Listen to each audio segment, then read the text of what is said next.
Assalamualaikum warahmatullahi wabarakatuh. Jumpa lagi dengan channel saya. Apa kabar teman-teman semua? Mudah-mudahan selalu diberikan kesehatan.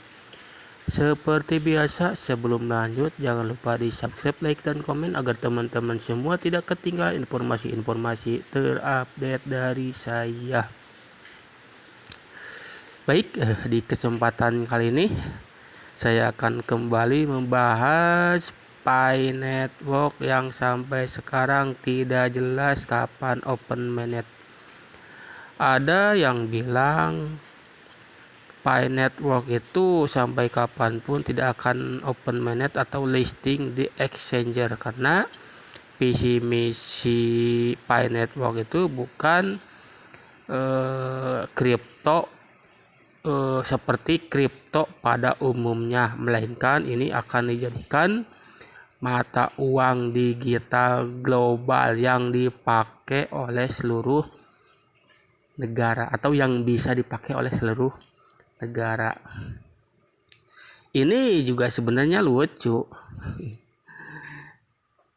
Jadi gimana ya? Yang namanya alat transaksi jual beli tentu harus ada regulasinya yang jelas. Kalau uang kan uang fiat jelas ada undang-undangnya. Ini kripto yang Picoin ini kedepannya mau seperti apa? Ini juga tidak jelas.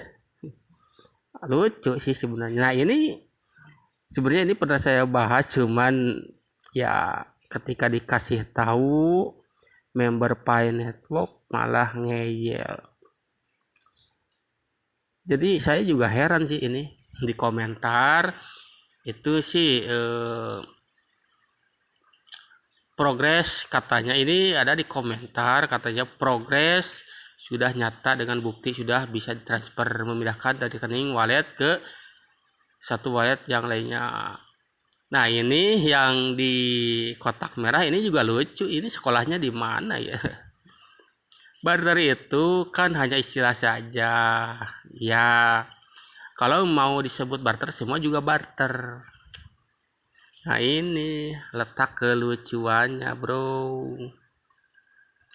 Contoh uang kertas ditukar dengan gula, apa namanya kalau bukan barter? Lucu ini. Om Titus menjawab, uang kertas ditukar dengan gula ya namanya beli, bukan barter. Aduh, ini yang namanya ilmu ekonomi sih, yang namanya jual beli ini sebenarnya hal-hal yang paling sederhana atau paling dasar sih sebenarnya. Uang fiat ditukar dengan barang itu ya tidak bisa dikatakan barter. Barter itu memang dulu memang jual beli dengan menggunakan barter. Betul, dulu seperti itu. Karena perkembangan zaman dan manusia sudah mulai bisa berpikir, yang namanya barter itu pasti mengalami banyak kendala. Misal saya butuh gula, nah ada orang punya gula, harus di barternya misalkan dia itu butuh apa, nah itu kesulitannya. Misalkan si A mau barter, dia punya kelapa, si A punya kelapa, terus di barter misalkan dengan beras, sedangkan orang yang mau diajak barter itu tidak butuh beras karena masih banyak misalkan. Nah ini kendalanya barter itu seperti itu, makanya manusia mulai berpikir bagaimana caranya agar transaksi itu lebih efisien tanpa harus berpikir apakah barang yang mau kita tukar itu dibutuhkan atau tidak. Nah kalau uang kan jelas semuanya butuh dan bisa dibelikan pada apapun begitu.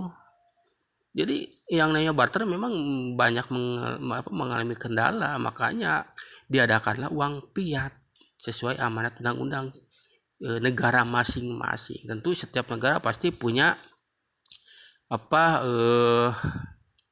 kebijakannya masing-masing. Jadi sekian ini kelucuan member Pi Network. Memang kalau lihat komentarnya ya lucu-lucu sih.